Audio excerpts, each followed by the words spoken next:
सबसे पहले तो ये मैम कि एक फैंस के लिए देखा जाए तो सैड मैसेज भी बोल सकते हैं आप कि इंडियन एयर शूट का आज लास्ट डे है। तो क्या कहना चाहेंगे, कितना इमोशनल जर्नी है और अब तक की जर्नी के बारे में क्या कहना है? देखिए, जर्नी तो बहुत इमोशनल है। कहते हैं ना कि कुछ दिन आप साथ रह लेते हैं, साथ में काम करते हैं तो सबसे लगाव हो जाता है। और ख़ास करके ये जो हमारी टीम थी वो बहुत ही अच्छी थी। Actors, creative people, technical staff, camera, DOP वगैरह सब लोग बहुत ही कोऑपरेटिव और बहुत ही रिस्पेक्टफुल रहे। तो दुख तो बहुत होता है, क्योंकि यहाँ जब काम पे आते थे तो हमें लगता था कि चलो जाना है। ऐसा नहीं लगता था कि हाय हाय 14 घंटे कैसे बिताएंगे। तो ये काम काम नहीं लग रहा था, ऐसा लग रहा था जैसे खुशी खुशी पिकनिक पे आ रहे हैं और सब मस्ती से बहुत सारा काम कर रहे हैं। और वैसे कहें तो जो चीज़ शुरू होती है उसका अंत तो एक दिन होता ही है। हाँ, थोड़ा एब्रप्ट जल्दी अंत हुआ है, पर चलो ठीक है, कोई ना कोई वजह रही होगी। इच्छा करते हैं, उम्मीद करते हैं, फिर जल्दी से कुछ अच्छा करेंगे साथ में सब। जैसे कि देखा जाए तो सेट जो है वो एक घर जैसा होता है। बिल्कुल और जो स्टार कास्ट है वो फैमिली के तरह के होते हैं। बिल्कुल देखा जाए तो आप 14 घंटा 12 घंटा सेट पे ही बिताते हैं, घर पे जाते हैं और खाना खाना और बनाना और सोना। बिल्कुल। ठीक है, तो ये फैमिली को आप कितना मिस करेंगे और क्या खास बात रही ये फैमिली में, अगर कुछ बताना? मैं तो बहुत मिस करूंगी, क्योंकि आपने जैसे कहा ना 14 घंटे रोज।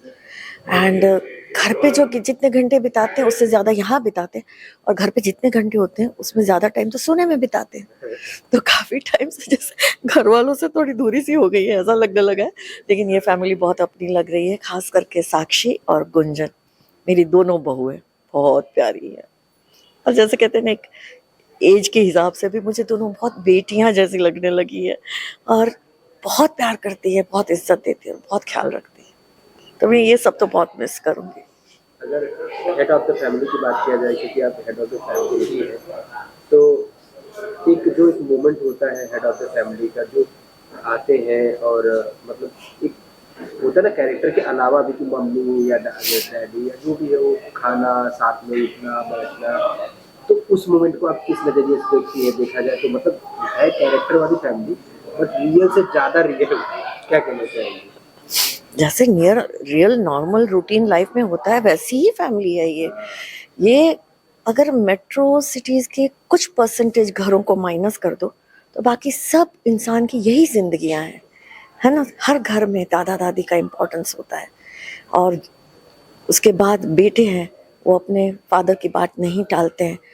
और दादी होती है, जो माँ होती है, सास होती है, वो ये कोशिश करती है कि मेरे बेटे के जीवन में जो कोई भी आए वो मेरी परंपरा, संस्कार, प्यार, मोहब्बत से घर को बांध के रखे। तो ये हर घर में हर सास की ये उम्मीद होती है।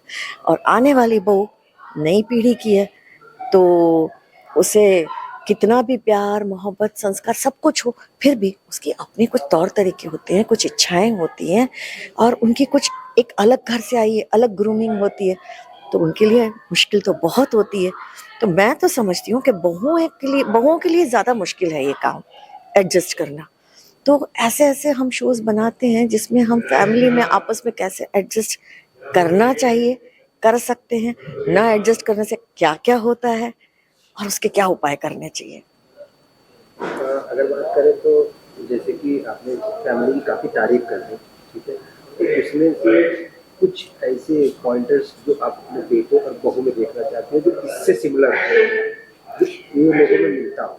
जो मेरे अपने बेटे और बहू में हाँ, रियल का और जो कैरेक्टर में अभी आपके बेटे बहू में कुछ सिमिलरिटी। सिमिलरिटी, हाँ, मैं कहूँगी कि मेरा बेटा वाकई में लगभग इसी उम्र के आसपास का है। तो मेरा बेटा भी ऐसा ही है कि जो अपने काम को सिंसियरली लेता है, जैसे कि रवि है रियल लाइफ का। मेरा बेटा भी वैसा ही गुड लुकिंग है, वो भी सिमिलरिटी है। और मेरा बेटा भी बहुत मस्तीखोर, और जैसे कहते हैं ना माँ बेटे की दोस्ती वाला रिलेशन जो रियल लाइफ में है मेरा, वैसा ही है। और जहाँ तक बहू की बात करूँ तो यार बहू तो सबको ऐसी चाहिए कि जो फ्रेंड की फ्रेंड बनी रहे, कहना भी माने, थोड़ी बहुत सेवा भी कर दे। ऐसे ही है मेरे घर में भी, मेरे आसपास लोग, मेरा बेटा, मेरी बेटी, बहू। I have one grand child also, पोता भी है। लास्टली जाते हैं तो कोई एक चीज जो इस 12 घंटे के शेड्यूल में आप मिस करेंगे, जैसे कि आप आते हैं 12 घंटे की शिफ्ट होती है तो उसमें बहुत सारी चीज़ें होती है, सुबह उठना, मेकअप रूम में जाना, या सुबह सुबह स्ट्रॉन्ग करना कॉफी दे दो, स्ट्रॉन्ग कॉफी, या तो फिर आना पड़ता है किसी के साथ योग सफा। तो 12 घंटे के शेड्यूल तो बहुत सारे होते हैं, पर भाई गया बैटरी खत्म, उधर से बढ़ा दो कंटिन्यू तो एक सेकंड हुआ हुआ। तो कोई एक मोमेंट जो आप सबसे ज़्यादा मिस करेंगे? मैं तो बहुत मिस करूंगी कि मेकअप करना है और कैमरा के सामने जाना है, क्योंकि कैमरा के सामने आने में जितनी खुशी मिलती है ना, उतनी खुशी मुझे किसी चीज़ में नहीं मिलती। मेरे लिए चाय कॉफ़ी इम्पोर्टेंट नहीं है, खाना इम्पोर्टेंट नहीं है, मेरे साथ मेरे को एक्टर्स इम्पोर्टेंट है और मेरे सीन्स इम्पोर्टेंट है, और मुझे तो बस कैमरा के सामने रहना बहुत पसंद है। लास्टली आते थे मैसेज दे दीजिए फैंस को। फैंस को मैं यही मैसेज देना चाहूँगी कि आप लोग जब भी कोई भी शो देखें ना, थोड़ा अपनी समझदारी से सिलेक्शन करें। कभी कभी क्या होता है कि कई सारे लोग बहुत अच्छी अच्छी चीज़ें बनाते हैं, बहुत अच्छे शोज़ बनाते हैं, क्वालिटी बहुत अच्छी होती है, लेकिन थोड़ा रिस्पॉन्स में कमी की वजह से वो शोज़ ज़्यादा समय टिक नहीं पाते हैं।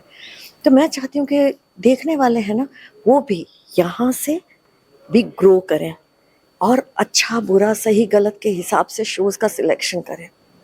मानती हूँ कि यंगस्टर्स को तो कुछ चीज़ें जो पुराने समय की दिखाई जाएंगी ज़्यादा अट्रैक्ट नहीं करेंगी, लेकिन उन यंगस्टर्स के लिए भी मेरी एक ही रिक्वेस्ट है, आपकी पीढ़ी हमारी पीढ़ी जो बीच में थोड़ा सा गैप है, तो दोनों पीढ़ी की चीज़ें आप देखोगे समझोगे तो तुम्हारी लाइफ भी आसान हो जाएगी और हमारी तो हो ही जाएगी। तो शो देखने का सिलेक्शन बहुत समझदारी से करें। अब बहुत मेहनत करते हैं हम लोग, बहुत ज़्यादा मेहनत करते हैं। क्रिएटिव जब कहानी बनाता है, वहाँ से लेके डायरेक्टर से लेके एक्टर से लेके हमारे स्पॉट दादा, हमारे टेक्निकल लोग बहुत ज़्यादा मेहनत करते हैं। तो जब ऐसे कर इतनी मेहनत के बाद जब शो बनता है और लोग पसंद करते हैं ना, तो आप मान नहीं सकते, आप समझ नहीं सकते कि कितनी खुशी मिलती है। तो अच्छे अच्छे शोज़ को बढ़ावा दीजिए, उनकी टीआरपी बढ़ाइए, ताकि वो शोज़ लंबे चले और हमें अच्छा अच्छा काम करने का मौका मिले। Thank you. Thank you very much.